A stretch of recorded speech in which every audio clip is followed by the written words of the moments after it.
NCB times ಮೀಡಿಯಾಗೆ ಸ್ವಾಗತ. ನಾನು ದರ್ಶನ್ ಹುಣಸೂರು. ಕೆನಡಾದಲ್ಲಿ ನಡೆದ ಫೈರಿಂಗ್ನಲ್ಲಿ ಕನ್ನಡಿಗ ಬಲಿ. ಕಾರಿನಲ್ಲಿ ತೆರಳುತ್ತಾ ಇದ್ದಾಗ ಏಕಾಏಕಿ ದಾಳಿ. ಹೌದು, ಕೆನಡಾದ ಟೊರೆಂಟೊ ನಗರದ ವುಡ್ಲೈನ್ ಪ್ಲಾಜಾ ಪ್ರದೇಶದಲ್ಲಿ ನಡೆದ ಗುಂಡಿನ ದಾಳಿಯಲ್ಲಿ ನೆಲಮಂಗಲ ಮೂಲದ ಚಂದನ್ ಕುಮಾರ್ ಮೃತಪಟ್ಟಿದ್ದಾರೆ ಅಂತ ಹೇಳಲಾಗಿದೆ. ಘಟನೆಯ ಬಳಿಕ ದುಷ್ಕರ್ಮಿಗಳು ಸ್ಥಳದಿಂದ ಪರಾರಿಯಾಗಿದ್ದು, ಪ್ರಕರಣವು ಟಾರ್ಗೆಟ್ ಮಾಡಿ ನಡೆಸಿದ ದಾಳಿ ಇರಬಹುದು ಅನ್ನುವಂತಹ ಶಂಕೆಯನ್ನ ವ್ಯಕ್ತಪಡಿಸಲಾಗ್ತಾ ಇದೆ. ಈ ಕುರಿತು ಕಂಪ್ಲೀಟ್ ಆಗಿರುವಂತಹ ಮಾಹಿತಿಯನ್ನ ಈ ವಿಡಿಯೋದಲ್ಲಿ ಹೇಳ್ತಾ ಹೋಗ್ತೀನಿ.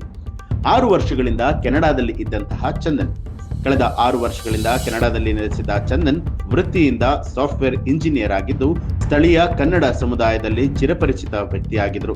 ಟೊರೆಂಟೊ ಹಾಗೂ ಸುತ್ತಮುತ್ತ ನಡೆಯುವಂತಹ ಕನ್ನಡ ಕಾರ್ಯಕ್ರಮಗಳಿಗೆ ಮುಂದಾಳತ್ವವನ್ನ ವಹಿಸ್ತಾ ಇದ್ರು ಅಂತೇಳಿ ಆಪ್ತರು ತಿಳಿಸಿದ್ದಾರೆ.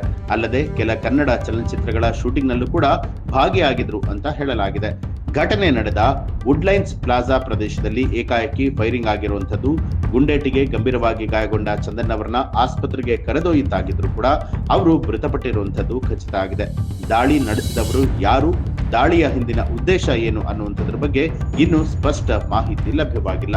ಕೆನಡಿಯನ್ ಪೊಲೀಸ್ ಮೂಲಗಳ ಪ್ರಕಾರವಾಗಿ ಇದು ಕೊಲೆನಾ ಅಥವಾ ಇನ್ಯಾವುದೋ ಘಟನೆಗೆ ಸಂಬಂಧಿಸಿದ ಸಾವ ಅನ್ನುವಂಥದ್ರ ಬಗ್ಗೆ ಈಗಲೇ ಏನು ಹೇಳೋದಕ್ಕೆ ಸಾಧ್ಯ ಇಲ್ಲ.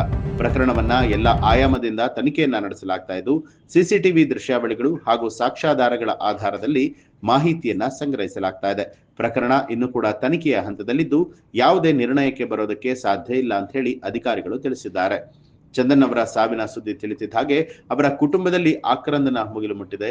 ನೆಲಮಂಗಲದಲ್ಲಿರುವಂತಹ ಕುಟುಂಬಸ್ಥರು ಹಾಗೂ ಸ್ನೇಹಿತರು ತೀವ್ರ ಆಘಾತಕ್ಕೆ ಒಳಗಾಗಿದ್ದಾರೆ. ವಿದೇಶದಲ್ಲಿ ನೆಲೆಸಿದ್ದ ಯುವಕನ ಹಠಾತ್ ಸಾವು ಹಲವು ಅನುಮಾನಗಳಿಗೆ ಕಾರಣ ಆಗಿದ್ದು, ಸಮಗ್ರ ತನಿಖೆಗೆ ಕುಟುಂಬಸ್ಥರು ಆಗ್ರಹ ಮಾಡಿದ್ದಾರೆ. ಈ ಘಟನೆ ಕೆನಡಾದಲ್ಲಿರುವಂತಹ ಕನ್ನಡಿಗರಲ್ಲಿ ಆತಂಕವನ್ನ ಸೃಷ್ಟಿ ಮಾಡಿದೆ. ವಿದೇಶದಲ್ಲಿರುವಂತಹ ಭಾರತೀಯರ ಭದ್ರತೆ ಕುರಿತು ಹಲವಾರು ಪ್ರಶ್ನೆಗಳನ್ನ ಹುಟ್ಟುಹಾಕಿದೆ. ತನಿಖೆ ಪೂರ್ಣಗೊಂಡ ಬಳಿಕವೇ ಚಂದನ್ ಸಾವಿನ ನಿಜವಾದ ಕಾರಣ ಏನು ಅನ್ನುವಂಥದ್ದು ಗೊತ್ತಾಗುತ್ತೆ ಅಂತ ಅಧಿಕಾರಿಗಳು ತಿಳಿಸಿದ್ದಾರೆ. ಈ ಒಂದು ಮಾಹಿತಿಗೆ ಸಂಬಂಧಪಟ್ಟ ಹಾಗೆ ನಿಮ್ಮ ಅನಿಸಿಕೆ ಅಭಿಪ್ರಾಯವನ್ನ ಕಮೆಂಟ್ ಮಾಡಿ ತಿಳಿಸಿ. ಹಾಗೆ ನೀವಿನ್ನೂ ಕೂಡ ನಮ್ಮ ಚಾನೆಲ್ ಅನ್ನ ಸಬ್ಸ್ಕ್ರೈಬ್ ಮಾಡಿಲ್ಲ ಅನ್ನುವಂಥದ್ದಾದ್ರೆ ಈಗಲೇ ಸಬ್ಸ್ಕ್ರೈಬ್ ಮಾಡಿ, ಬೆಲ್ ಐಕಾನ್ ಒತ್ತಿ.